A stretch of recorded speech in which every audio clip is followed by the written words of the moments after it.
Hello बच्चों। स्वागत है आपका आपके अपने इस प्यारे से YouTube channel physics with Umesh Rajoria के ऊपर।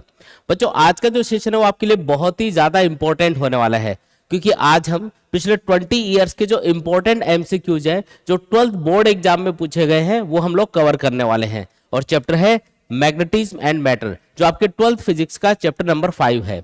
बच्चों, किसी भी एग्जाम के लिए जो प्रीवियस ईयर क्वेश्चन है वो बहुत ही ज्यादा इंपॉर्टेंट होते हैं। आपको पता है कि जब भी हम किसी भी चैप्टर या किसी भी सब्जेक्ट को तैयार करते हैं और अगर हम उस चैप्टर के या उस सब्जेक्ट के प्रीवियस ईयर क्वेश्चंस को सॉल्व कर लेते हैं तो हम प्रॉपरली ये समझ पाते हैं कि उस चैप्टर से या उस सब्जेक्ट से किस टाइप के क्वेश्चंस पूछे गए हैं या फिर पूछे जाने की संभावना है। इसलिए आपको प्रीवियस ईयर क्वेश्चंस को तो सॉल्व करना ही करना है। तो चलिए फटाफट से आज के सेशन की शुरुआत करते हैं। तो यहां पे क्वेश्चन दिया हुआ है, a bar magnet of magnetic moment m is cut into two parts of equal length. The magnetic moment of either part is। हमारे पास में कोई मैग्नेट है और उसको हमने बीच में से कट करके दो इक्वल पार्ट्स में उसको डिवाइड कर दिया है। जैसे मान लेते हैं कि एक मैग्नेट है हमारे पास में, इस मैग्नेट की जो पोल स्ट्रेंथ है वो स्मॉल m एज्यूम कर लेते हैं और इसकी लेंथ मान लेते हैं 2l। इसमें एक नॉर्थ पोल होगा और एक साउथ पोल होगा। ये जो मैग्नेट है इसका जो मैग्नेटिक डायपोल मोमेंट है उसका फॉर्मूला होगा pole strength multiply by the distance between the poles, जो कि यहाँ पे 2l हमने एज्यूम कर रखा है। तो m इंटू 2l क्या होगा, यहाँ पे magnetic dipole moment of this bar magnet होगा। अब हमने इसको बीच में से कट किया तो इसके जो दोनों टुकड़े हैं उनकी लेंथ कितनी हो जाएगी, l और l। टोटल लेंथ अगर 2l है तो हाफ पार्ट की लेंथ कितनी हो जाएगी, यहाँ पे l के बराबर हो जाएगी। अब मोनोपोल कभी भी एग्जिस्ट नहीं करते हैं, इसका मतलब बीच में से अगर आप इसको कट करोगे तो ऐसा नहीं होगा कि नॉर्थ पोल अलग हो गया साउथ पोल अलग हो गया। यहाँ पे नॉर्थ पोल अगर अलग होगा तो ऑटोमेटिकली यहाँ पे एक साउथ पोल डेवलप हो जाएगा। इसी तरीके से यहाँ पे अगर साउथ पोल अलग होगा तो ऑटोमेटिकली इधर एक नॉर्थ पोल डेवलप हो जाता है। अब कोई भी मैग्नेट हो उसकी जो पोल स्ट्रेंथ है वो डिपेंड करती है उसके क्रॉस सेक्शनल एरिया पे। अब अगर आप इस मैग्नेट को बीच में से कट करोगे तो इसका क्रॉस सेक्शनल एरिया चेंज नहीं होगा। इसका मतलब इसकी पोल स्ट्रेंथ सेम रहेगी, यानी कि हर एक टुकड़े की जो पोल स्ट्रेंथ है उसको हम स्मॉल m लिख सकते हैं, लेकिन लेंथ यहाँ पे पहले से हाफ हो चुकी है दोनों टुकड़ों की। तो अब जो मैग्नेटिक डायपोल मोमेंट होगा हर एक टुकड़े का उसको हम m डैश बोल देते हैं, तो वो बराबर होगा m इंटू एल के बराबर। और पहले की कंपैरिजन में आप देख सकते हो कि ये हाफ हो चुका है, यानी कि जो नया जो मैग्नेटिक डायपोल मोमेंट होगा हर एक टुकड़े का वो होगा m/2 के बराबर। यानी कि इस मैग्नेट का जितना भी मैग्नेटिक डायपोल मोमेंट था उसकी कंपैरिजन में हर एक जो पार्ट है उसका मैग्नेटिक डायपोल मोमेंट हाफ हो जाएगा, यानी कि यहाँ पे बी वाला ऑप्शन करेक्ट माना जाएगा। ठीक है जी, चलिए जी आगे बढ़ते हैं। नेक्स्ट क्वेश्चन है, magnetic dipole moment is a vector quantity directed from. देखो, कोई भी मैग्नेट हो उसका जो मैग्नेटिक डायपोल मोमेंट है आपको याद रखना है कि वो हमेशा साउथ पोल से नॉर्थ पोल की तरफ होता है। कोई भी मैग्नेट हो उसका मैग्नेटिक डायपोल मोमेंट हमेशा साउथ पोल से नॉर्थ पोल की तरफ माना जाता है। तो यहाँ पे करेक्ट ऑप्शन कौन सा होगा, south pole to north pole, यानी कि पहला ही ऑप्शन यहाँ पे करेक्ट माना जाएगा। ठीक है जी, आगे बढ़ते हैं। नेक्स्ट क्वेश्चन है, if the distance between the two magnetic poles of pole strength 1 ampere metre is 10 centimetre, then the value of force experienced between them is. तो वो जो पोल्स होंगे वो कितना फोर्स एक्सपीरियंस करेंगे वो आपको बताना है। जैसे मान लो कि आपके पास में दो अलग अलग मैग्नेट्स हैं, ये पहले मैग्नेट का नॉर्थ पोल और साउथ पोल है, पोल स्ट्रेंथ है स्मॉल m, और ये दूसरी मैग्नेट है और ये इसका नॉर्थ पोल है, ये इसका साउथ पोल है, इसकी भी पोल स्ट्रेंथ है स्मॉल m। दोनों मैग्नेट्स की जो पोल स्ट्रेंथ है वो सेम बता रखी है और 1 एम्पियर मीटर के बराबर इसको बताया हुआ है। ठीक है जी, अब ये बोल रहा है कि अगर इन दोनों पोल्स के बीच में r डिस्टेंस हो जो कि 10 सेंटीमीटर के बराबर है तो इनके बीच में कितना फोर्स लगेगा ये कैलकुलेट करके बताओ। देखो, कोई भी दो मैग्नेटिक पोल्स है उनके बीच में जो फोर्स लगता है उसका फॉर्मूला होता है μ0/4π m1 m2 upon r square. इसे कूलम्ब्स लॉ इन मैग्नेटोस्टैटिक्स बोला जाता है। इस फॉर्मूले के अकॉर्डिंग μ0/4π की वैल्यू होती है यहाँ पे 10⁻⁻⁷, m1 और m2 1 और 1 होगा तो यहाँ पे 1 × 1 लिख देते हैं। r की वैल्यू यहाँ पे 10 सेंटीमीटर दे रखी है तो इसको मीटर में चेंज करके लिखेंगे। मीटर में चेंज करने के लिए 10⁻⁻2 से इसको मल्टीप्लाई किया जाएगा। आप इसको सॉल्व करोगे, ऊपर तो 10⁻⁷ है, नीचे इसको सॉल्व करेंगे 10⁻⁻2 आएगा। पूरा सॉल्व करेंगे फोर्स आ जाएगा 10⁻⁵ न्यूटन के बराबर। यानी कि ये जो दोनों मैग्नेटिक पोल्स हैं इनके बीच में जो फोर्स लगेगा वो 10⁻⁵ न्यूटन के बराबर होगा। ठीक है जी, आगे बढ़ते हैं। नेक्स्ट क्वेश्चन है, a wire of magnetic dipole moment m and l is bent into shape of a semicircle of radius r. What will be its new dipole moment? तो उसका जो नया डायपोल मोमेंट होगा वो आपको कैलकुलेट करके बताना है। देखो समझते हैं इस क्वेश्चन को। जैसे मान लो कि आपके पास में एक वायर है और ये जो वायर है इसका क्योंकि ये मैग्नेटाइज होगा तो उसका एक मैग्नेटिक डायपोल मोमेंट आपको दिया हुआ है m और इसकी लेंथ बता रखी है l के बराबर। अब क्योंकि इसका एक मैग्नेटिक डायपोल मोमेंट है तो मैं इसको एक मैग्नेट से कंपेयर कर सकता हूं। ये एक मैग्नेट ही है सपोज, और ये इसका नॉर्थ पोल है, ये इसका साउथ पोल है, और इसकी पोल स्ट्रेंथ है स्मॉल m। ठीक है जी, हमने इस वायर को सेमी सर्कल की फॉर्म में बेंड कर दिया। अब कौन सी फॉर्म में बेंड किया? एक सेमी सर्कल की फॉर्म में इसको हमने बेंड कर दिया। ये सेमी सर्कल बना दिया, ये इसका सेंटर है। तो लेंथ तो अभी भी l ही रहेगी, लेकिन अब इन दोनों पोल्स के बीच की जो डिस्टेंस है वो चेंज हो चुकी है। पहले इन दोनों पोल्स के बीच की डिस्टेंस थी l के बराबर, तो इसका जो मैग्नेटिक डायपोल मोमेंट है उसको आप लिख सकते हो m इंटू l, क्योंकि जब आप पोल स्ट्रेंथ को डिस्टेंस बिटवीन द पोल से मल्टीप्लाई करते हो तो आपको मैग्नेट का मैग्नेटिक डायपोल मोमेंट मिल जाता है। लेकिन जब आप इसको सेमी सर्कल की फॉर्म में बेंड कर दोगे और ये कोई r रेडियस का सेमी सर्कल है सपोज करो, तो इसके दोनों पोल्स के बीच की दूरी कितनी हो जाएगी? तो ये डिस्टेंस r, ये डिस्टेंस r, यानी कि distance between the poles is 2r। तो अब जो इसका मैग्नेटिक डायपोल मोमेंट होगा वो कितना होगा? तो मान लो ये नॉर्थ पोल है, ये इसका साउथ पोल है। तो अब इसका magnetic dipole moment m dash मान लेते हैं, जो कि बराबर होगा pole strength multiply by the distance between the poles, जो कि 2r लेना पड़ेगा। अब r की वैल्यू क्या है यहाँ पे? तो सिंपली अगर हम देखें तो ये जो l लेंथ का वायर था इसको हमने सेमी सर्कल की फॉर्म में बेंड किया है, यानी कि यहाँ पे l बराबर होगा पाई r के। अगर ये कंप्लीट सर्कल होता तो l की वैल्यू 2πr के बराबर लिख देते, क्योंकि ये सेमी सर्कल है तो l की वैल्यू πr के बराबर होगी। तो यहाँ पे r की वैल्यू आ जाएगी l अपॉन पाई। अब ये r की वैल्यू यहाँ पे अगर हम पुट कर देंगे तो ये बनेगा m into 2l upon pi. अब ये m इंटू l है, इसको आप शुरुआत में जो मैग्नेटिक डायपोल मोमेंट था वायर का वो लिख सकते हो, यानी कि m डैश बराबर आ जाएगा यहाँ पे m इंटू 2 अपॉन पाई। ये अपना फाइनल आंसर होगा, यानी कि ये जो सेमी सर्कुलर वायर है इसका जो मैग्नेटिक डायपोल मोमेंट है वो होगा 2m अपॉन पाई के बराबर, यानी कि यहाँ पे जो डी वाला ऑप्शन है ये करेक्ट माना जाएगा। ठीक है जी, नेक्स्ट क्वेश्चन है, permeability mu R of a ferromagnetic substance is. देखो जितने भी फेरोमैग्नेटिक मटेरियल होते हैं उनके लिए जो म्यू आर की वैल्यू है, म्यू आर का मतलब है रिलेटिव मैग्नेटिक परमिएबिलिटी, ये हमेशा 1 से काफी ज्यादा होती है। याद रखने वाला पॉइंट है, अगर कोई भी पैरामैग्नेटिक मटेरियल है तो उसके लिए तो रिलेटिव मैग्नेटिक परमिएबिलिटी यानी कि म्यू आर की वैल्यू 1 से थोड़ी ज्यादा होगी, लेकिन अगर फेरोमैग्नेटिक मटेरियल है तो उसके लिए म्यू आर की वैल्यू 1 से बहुत बहुत ज्यादा होती है। इस म्यू आर को हम रिलेटिव मैग्नेटिक परमिएबिलिटी भी बोलते हैं। तो यहाँ पे जो ए वाला ऑप्शन है वो करेक्ट माना जाएगा। ठीक है जी, नेक्स्ट क्वेश्चन है, a short bar magnet placed with its axis at 30 degree with a uniform external magnetic field of 0.15 tesla experiences a torque of magnitude equal to 4.5 into 10⁻⁻² newton metre. Newton metre per tesla is the magnitude of magnetic moment of the magnet, मतलब कि newton metre per tesla में आपको magnetic dipole moment की value बतानी है। देखो किसी भी बार मैग्नेट को अगर आप एक्सटर्नल मैग्नेटिक फील्ड में रखते हो तो उस पर जो टॉर्क लगता है उसका फॉर्मूला होता है mb sin थीटा। ये हम लोगों को पता है। यहाँ पे थीटा का मतलब है angle between magnetic dipole moment and external magnetic field.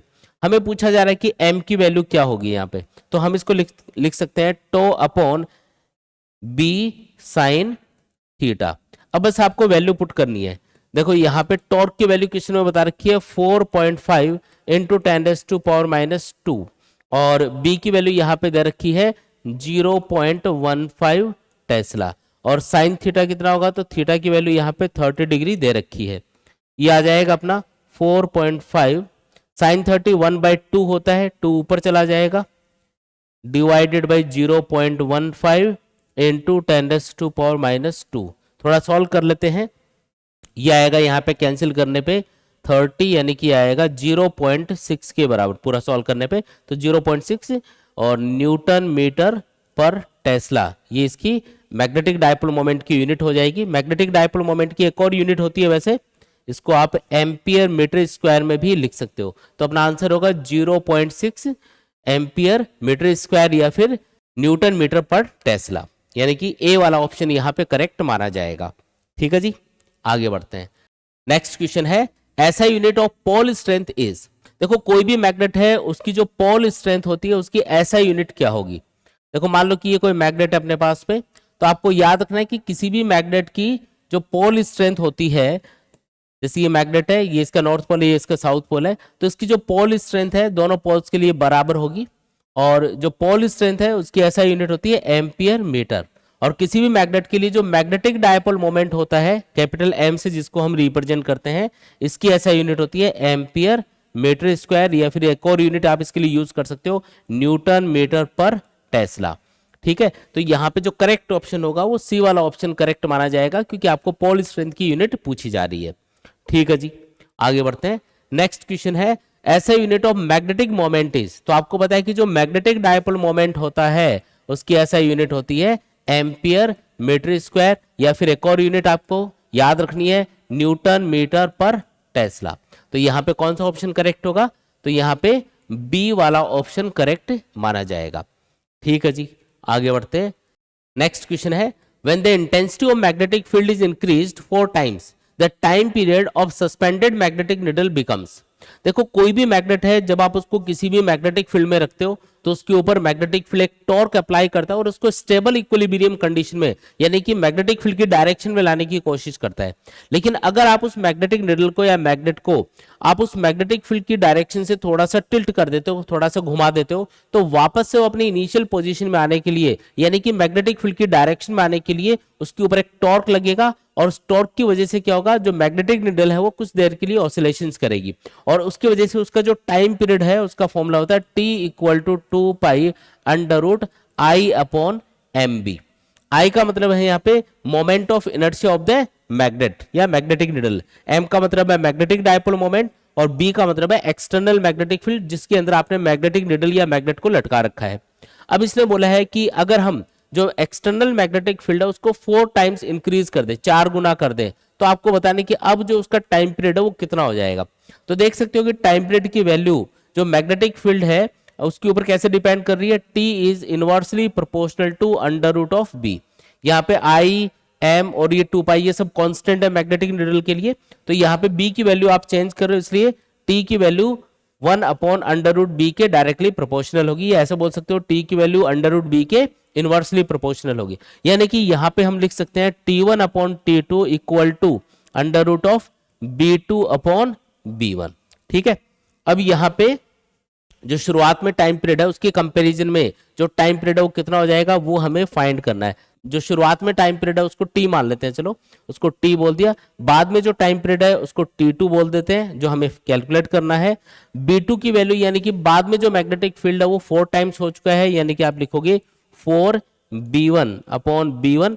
B1 यहाँ पे कैंसिल हो जाएगा, यानी कि हमारे पास आएगा T अपॉन T2 बराबर 4 का अंडर रूट होगा 2, यानी कि यहां से सॉल्व करने पर आ जाएगा T2 इक्वल टू T/2 के बराबर। यानी कि अब जो टाइम पीरियड है वो पहले से हाफ हो जाएगा। पहले जिस टाइम पीरियड के साथ में ये निडल ऑसिलेशंस कर रही थी, अब जो उसका टाइम पीरियड वो पहले से हाफ हो गया, यानी कि बी वाला ऑप्शन यहाँ पे करेक्ट माना जाएगा।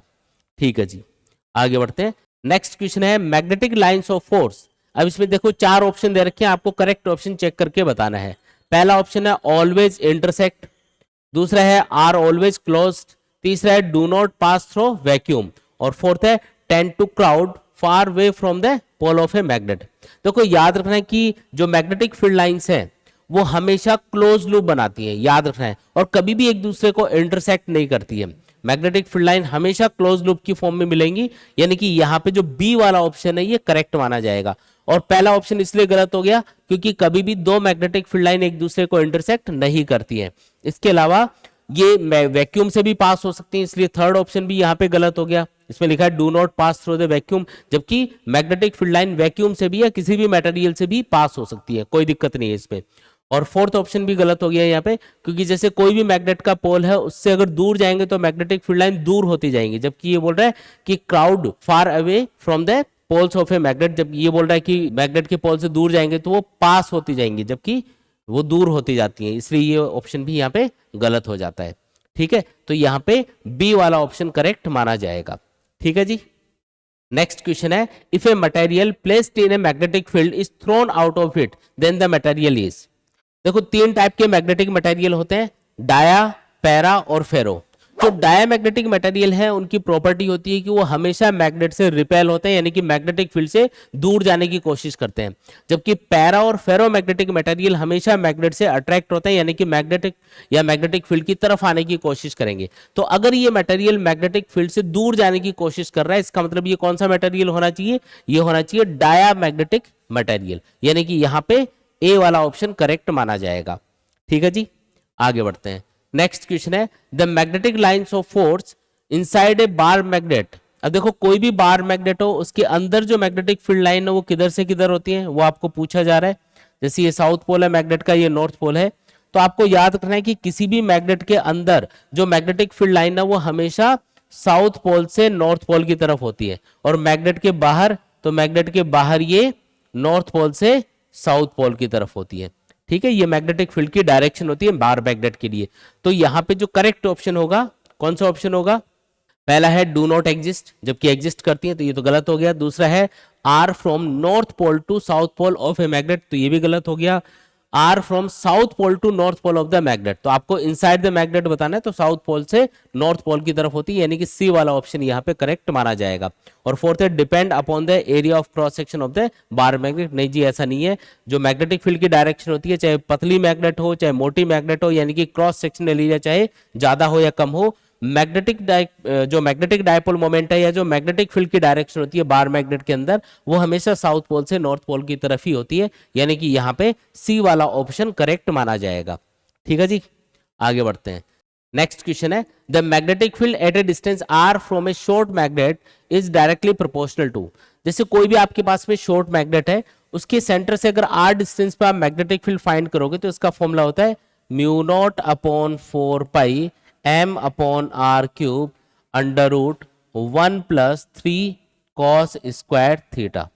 अगर कोई भी बार मैग्नेट है और उसके सेंटर से, जैसे कोई बार मैग्नेट है, इसका मैग्नेटिक डायपोल मोमेंट होगा साउथ पोल से नॉर्थ पोल की तरफ, तो ये जो डायरेक्शन है मैग्नेटिक डायपोल मोमेंट की, इससे अगर थीटा एंगल पे कोई भी पॉइंट है आर डिस्टेंस पे, ये थीटा एंगल पे आर डिस्टेंस पे कोई पॉइंट हम एज्यूम कर लेते हैं, तो यहाँ पे जो मैग्नेटिक फील्ड है ये उसका फॉर्मूला है। अगर एक्सिस पे मैग्नेटिक फील्ड फाइंड करोगे बार मैग्नेट की, तो उसका फॉर्मूला आ जाता है mu naught upon 4 pi 2m upon R cube, और इक्वेटोरियल लाइन पे अगर फाइंड करोगे तो मैग्नेटिक फील्ड का फॉर्मूला होगा mu naught upon 4 pi m upon R cube.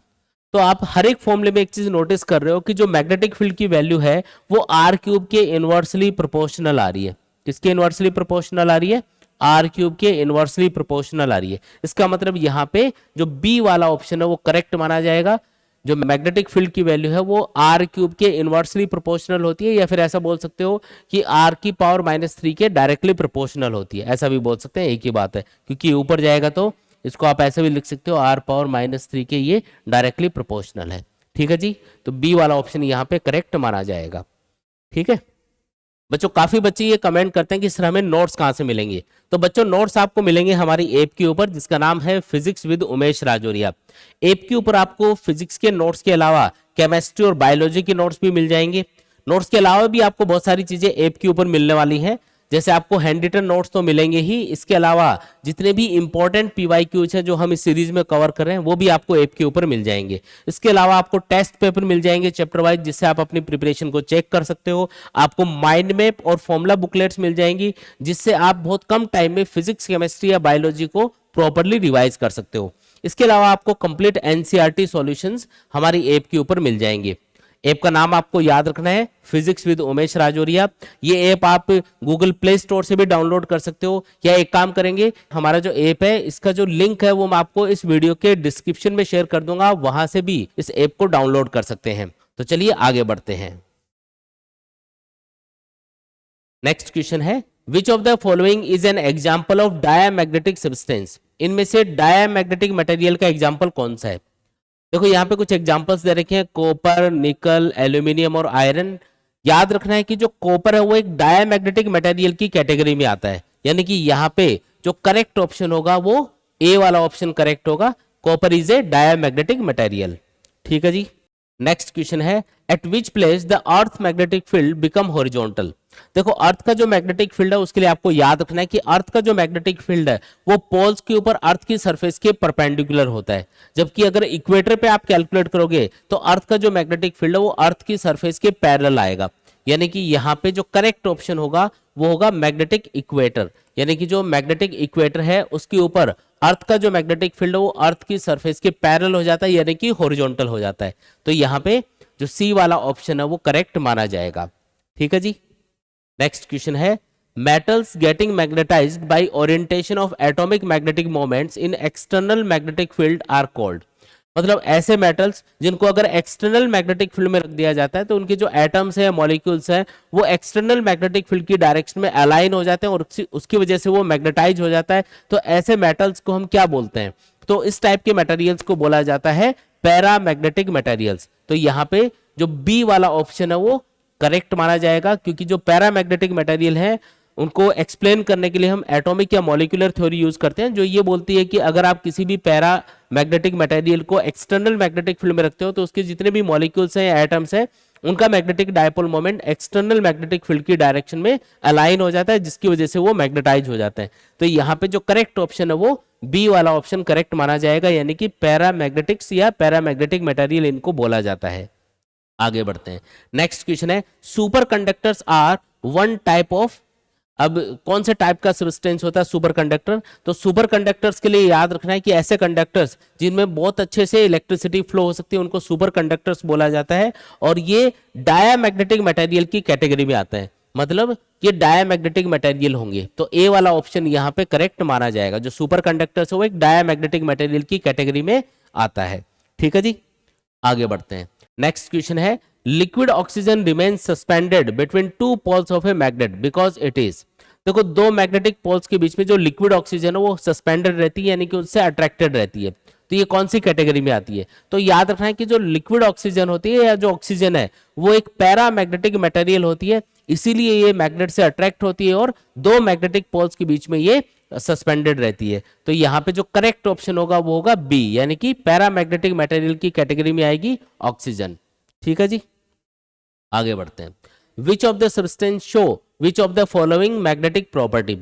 Nature के अंदर जितने भी मटेरियल हैं उनमें से ज्यादातर मटेरियल कौन सी वाली प्रॉपर्टी को शो करते हैं? तो याद रखना है कि ज्यादातर जो मटेरियल है वो डायमैग्नेटिक प्रॉपर्टी को शो करते हैं, यानी कि जो ए वाला ऑप्शन है वो यहाँ पे करेक्ट माना जाएगा। नेचर में ज्यादातर जो मटेरियल है वो डायमैग्नेटिक प्रॉपर्टी शो करेंगे। ठीक है जी। आगे बढ़ते हैं। नेक्स्ट क्वेश्चन है, a diamagnetic material in a magnetic field moves. अब जो डायमैग्नेटिक मटेरियल है वो कौन से वाले रीजन में मूव करता है अगर आप उसको मैग्नेटिक फील्ड में रखते हो? तो जैसे मान लो कि ये मैग्नेट है और इसके पास में आपने एक डायमैग्नेटिक मटेरियल को रखा, तो डायमैग्नेटिक मटेरियल हमेशा मैग्नेट से रिपेल होते हैं। रिपेल होने का मतलब ये मैग्नेट से दूर जाएगा। अब मैग्नेट के पास में स्ट्रॉन्ग मैग्नेटिक फील्ड होता है और दूर जाएंगे तो वीक मैग्नेटिक फील्ड होगा यहाँ पे, यानी कि जो डायमैग्नेटिक मटेरियल है वो हमेशा स्ट्रॉन्ग मैग्नेटिक फील्ड वाले रीजन से वीक मैग्नेटिक फील्ड वाले रीजन की तरफ मूव करता है। तो यहाँ पे करेक्ट ऑप्शन कौन सा होगा? डायमैग्नेटिक मटेरियल कौन सी डायरेक्शन में मूव करेंगे? From strong to weaker part, यानी कि जो सी वाला ऑप्शन है वो यहाँ पे करेक्ट माना जाएगा। जो डायमैग्नेटिक मटेरियल है वो स्ट्रॉन्गर मैग्नेटिक फील्ड वाले रीजन से वीकर मैग्नेटिक फील्ड वाले रीजन की तरफ मूव करेंगे। तो यहाँ पे सी ऑप्शन करेक्ट है। ठीक है जी। आगे बढ़ते हैं। नेक्स्ट क्वेश्चन है, if a diamagnetic substance is brought near north और south pole of a bar magnet then it is. देखो अगर आप डायमैग्नेटिक मटेरियल को किसी भी मैग्नेट के नॉर्थ या साउथ पोल के पास में लेके आओगे तो वो मैग्नेट से रिपेल होगा हमेशा, है ना। डायमैग्नेटिक मटेरियल हमेशा मैग्नेट से रिपेल होते हैं, यानी कि यहाँ पे बी वाला ऑप्शन करेक्ट माना जाएगा। जो डायमैग्नेटिक मटेरियल है वो मैग्नेट से क्या होगा? रिपेल होगा। ठीक है। आगे बढ़ते हैं। नेक्स्ट क्वेश्चन है, the magnetic susceptibility does not depend upon the temperature in. देखो जो मैग्नेटिक ससेप्टिबिलिटी है उसका मतलब होता है कि कोई भी मटेरियल कितना इजीली मैग्नेटाइज हो रहा है। अब एक लॉ है जिसको हम क्यूरी लॉ बोलते हैं। क्यूरी लॉ के अकॉर्डिंग जितने भी पैरा और फेरोमैग्नेटिक मटेरियल हैं उनकी मैग्नेटिक ससेप्टिबिलिटी टेम्परेचर के इनवर्सली प्रोपोर्शनल होती है। लेकिन ये जो लॉ है इसको डायमैग्नेटिक मटेरियल फॉलो नहीं करता। मतलब डायमैग्नेटिक मटेरियल को चाहे आप गर्म करो चाहे ठंडा करो, उसका मैग्नेटाइजेशन उसी तरीके से होगा जितना लो या हाई टेम्परेचर पे हो रहा था। मतलब जो मैग्नेटिक ससेप्टिबिलिटी है डायमैग्नेटिक मटेरियल्स की, वो टेम्परेचर पे डिपेंड ही नहीं करेगी। तो यहां पे आपको पूछा गया है the magnetic susceptibility does not depend upon the temperature in diamagnetic material. तो डायमैग्नेटिक सब्सटेंस जो होते हैं उनमें जो मैग्नेटिक ससेप्टिबिलिटी है वो टेम्परेचर के ऊपर डिपेंड नहीं करती है। तो सी वाला ऑप्शन यहाँ पे करेक्ट होगा। नेक्स्ट क्वेश्चन है the domain formation is a necessary feature of. देखो जो डोमेन थ्योरी है वो हम फेरोमैग्नेटिक मटेरियल्स के लिए अप्लाई करते हैं, जिसके अकॉर्डिंग जो फेरोमैग्नेटिक मटेरियल्स है उसमें छोटे छोटे डोमेन्स होते हैं जो कि ऑलरेडी मैग्नेटाइज होते हैं, और उसकी वजह से जो फेरोमैग्नेटिक मटेरियल्स है उनका मैग्नेटाइजेशन बाकी जो मटेरियल्स है उनके कंपैरिजन में ज्यादा होता है। तो जो डोमेन थ्योरी वो हम किसके लिए अप्लाई कर रहे हैं, फेरोमैग्नेटिक मटेरियल्स को एक्सप्लेन करने के लिए अप्लाई कर रहे हैं। इसका मतलब ये जो थ्योरी है ये फेरोमैग्नेटिज्म या फेरोमैग्नेटिक मटेरियल्स को एक्सप्लेन करने के लिए यूज की जाती है। यानी कि डोमेन फॉर्मेशन किस में होगा, फेरोमैग्नेटिक मटेरियल्स में होगा। ठीक है जी। नेक्स्ट क्वेश्चन है the magnetic field lines near a substance are as shown in the figure the substance is. अब ये कौन से टाइप का सब्सटेंस है, तो यहां पे आप देख सकते हो कि ये जो मटेरियल है जो भी सब्सटेंस है ये मैग्नेटिक फील्ड लाइंस को क्या कर रहा है, यहाँ पे रिपेल कर रहा है। और मैग्नेटिक फील्ड लाइंस को रिपेल करने वाले मटेरियल को हम डायामैग्नेटिक मटेरियल बोलते हैं। तो यानी कि ये कौन सा मटेरियल है, ये एक डायामैग्नेटिक मटेरियल है।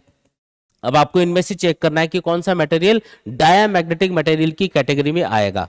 तो यहाँ पे इन ऑप्शंस में आप देख सकते हो कि जो कॉपर है वो एक डायामैग्नेटिक मटेरियल की कैटेगरी में आता है, यानी कि यहाँ पे ये जो मटेरियल है ये क्या होना चाहिए, डायामैग्नेटिक, यानी कि ये कॉपर होना चाहिए। ठीक है जी, तो ए वाला ऑप्शन यहाँ पे करेक्ट माना जाएगा। ठीक है जी, आगे बढ़ते हैं। नेक्स्ट क्वेश्चन है substances which are strongly attracted by magnetic field it means move from weaker to stronger side of the field are termed as. देखो जो भी मटेरियल मैग्नेट से स्ट्रांगली अट्रैक्ट होते हैं उनको हम फेरोमैग्नेटिक मटेरियल बोलते हैं, और जो वीकली अट्रैक्ट होते हैं उनको पैरामैग्नेटिक मटेरियल बोला जाता है। और जो मैग्नेट से रिपेल होते हैं या फिर स्ट्रॉन्ग मैग्नेटिक फील्ड वाले रीजन से वीक मैग्नेटिक फील्ड वाले रीजन की तरफ मूव करते हैं उनको हम डायामैग्नेटिक मटेरियल बोलते हैं। तो यहाँ पे ये बोल रहा है कि स्ट्रांगली अट्रैक्ट होने वाले मटेरियल्स को हम क्या नाम देते हैं, तो उनको बोला जाता है फेरोमैग्नेटिक सब्सटेंसेज या फेरोमैग्नेटिक मटेरियल्स। तो यहाँ पे सी वाला ऑप्शन करेक्ट माना जाएगा। ठीक है जी, आगे बढ़ते हैं। नेक्स्ट क्वेश्चन है if chi m1 and chi m2 are the susceptibilities of a diamagnetic substance at temperature T1 and T2 respectively then। अब इनमें से कौन सा ऑप्शन करेक्ट होगा ये आपको बताना है। देखो जितने भी डायमैग्नेटिक मटेरियल होते हैं आपको एक चीज याद रखनी है कि उनका जो उनकी मैग्नेटाइजेशन है, उनकी जो मैग्नेटिक ससेप्टिबिलिटी है वो टेम्परेचर के ऊपर डिपेंड ही नहीं करती है। मतलब आप किसी भी टेम्परेचर पे उनकी मैग्नेटिक ससेप्टिबिलिटी को देखो वो सेम ही मिलेगी। एक लॉ है जिसको हम क्यूरी लॉ बोलते हैं, जो पैरा और फेरोमैग्नेटिक मटेरियल है वो उस क्यूरी लॉ को फॉलो करते हैं, जिसके according magnetic susceptibility of a para और ferromagnetic material is inversely proportional to temperature. लेकिन जो डायमैग्नेटिक मटेरियल है वो इस लॉ को फॉलो नहीं करते। मतलब आप किसी भी टेम्परेचर पे देखो जो डायमैग्नेटिक मटेरियल्स है उनकी ससेप्टिबिलिटी आपको सेम ही मिलेगी। यानी कि यहाँ पे चाहे T1 टेम्परेचर पे देखो या T2 टेम्परेचर पे मैग्नेटिक ससेप्टिबिलिटी आपको सेम मिल रही होगी, यानी कि ए वाला ऑप्शन यहाँ पे करेक्ट माना जाएगा। ठीक है जी। तो बच्चों आज के सेशन में हमने 5th chapter magnetism and matter से रिलेटेड जो 20 इयर्स के इंपॉर्टेंट एमसीक्यूज है उनको हमने सॉल्व किया है। नए सेशन के अंदर हम 6th चैप्टर इलेक्ट्रोमैग्नेटिक इंडक्शन से रिलेटेड जो पिछले 20 इयर्स के इंपॉर्टेंट एमसीक्यूज है उनको हम लोग सॉल्व करेंगे। तो मिलते हैं एक नए सेशन के अंदर, तब तक के लिए take care and good bye.